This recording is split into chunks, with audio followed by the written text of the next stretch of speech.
গ্রামীণ মহিলাদের স্বাবলম্বী করে তোলার জন্য বিশেষ করে উদ্যোগ গ্রহণ করছে সরকার এবং সরকারিভাবে তাদেরকে আরো অনেকটা আত্মনির্ভর করার একটা প্রয়াস চালিয়ে যাওয়া হচ্ছে।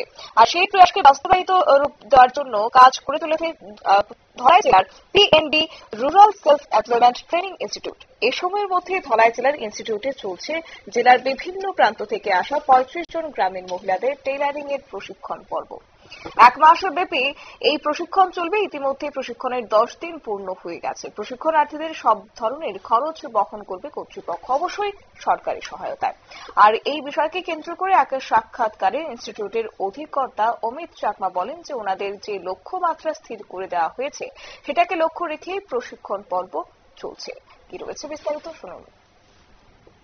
আমরা 800 ট্রেনিং করেছিলাম, কিন্তু এই বছর আমাদের টার্গেট প্রিমিয়াম করে দিয়েছে 810।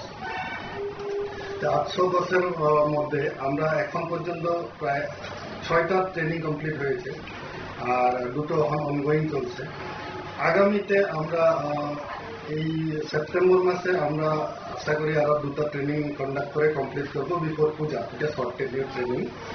আফটার পূজা আমরা আবার ট্রেনিং, আমাদের যেহেতু টার্গেটটা বেশি আর আমরা ইয়েতে আছি, এখন মোটামুটি ব্যাকলগে আছি, 200 উপরে এখন পর্যন্ত কমপ্লিট হয়েছে।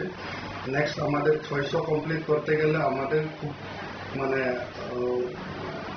ট্রেনিং ইয়েটা একটু ইন্টেন্সিভ করতে হবে যাতে আমরা টার্গেটটা অ্যাচিভ করতে পারি।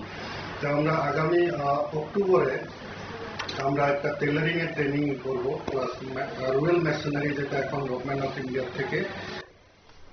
অবশ্য আপনারা শুনলেন যে পরিকাঠামোগত কিছুটা সমস্যা রয়েছে, সেগুলিকে কাটিয়ে উঠে প্রশিক্ষণ পর্বগুলি ওনারা চালিয়ে যাচ্ছেন।